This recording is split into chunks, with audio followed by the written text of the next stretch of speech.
नमस्कार. माझ्या गोष्टीचे नाव आहे कृष्णाची लोणी लीला. भगवान कृष्ण लहानपणापासूनच खूप खट्याळ होते. त्यांची लीला आजही संपूर्ण जगभर प्रसिद्ध आहे.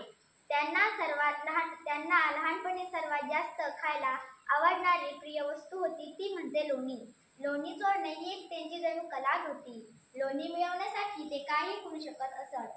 अनेकदा त्यांना यशोदाईने बांधून ठेवले, मारले आणि खूप ओरडली. तरी सुद्धा कान्हाने लोणी खाणे आणि लोणी चोरणे काही थांबवले नाही. एके दिवशी कान्हाचे सर्व सवंगडी कान्हाच्या घरी आले. कान्हा आईचा डोळा चुकवून हळूच घराबाहेर आला आणि ते सर्वजण गवळणींच्या घरी जाण्याचे विचार करू लागले. पण यशोदाईने सगळ्या गवळणींना सांगून ठेवले होते की कान्हा तुमच्या घरी आला तर तुम्ही ते लोण्याचे मडके वर उंचावर बांधून ठेवा, मग त्यांना ते लोणी दिसणार नाही. त्याप्रमाणे सगळ्या गवळणी मडकी वर बांधून ठेवतात आणि कान्हा आणि त्याचे सवंगडी गवळणींचे घरे फिरू लागतात. पण त्यांना लोणी सापडत नाही. कान्हा खूप चतुर होता. तो आपल्या घरी गेला सवंगड्यांना घेऊन आणि आपल्या घरी मडके शोधू लागला. त्याला मडके गावेना. तितक्यात त्याची नजर वर पडली. कान्हा वरचे मडके खाली कसे घ्यायचे याचा विचार करू लागला.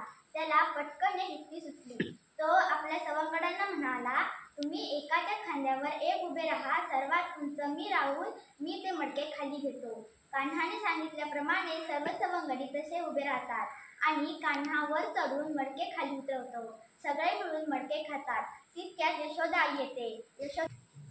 सगळे मिळून मडक्यातले दही खातात. तितक्यात यशोदाई येते. यशोदाई कपाळावर हात मारत म्हणते, आता काय उपाय सुचू आता? तू आणि तुझे लोणी खायचे काही थांबतच नाही.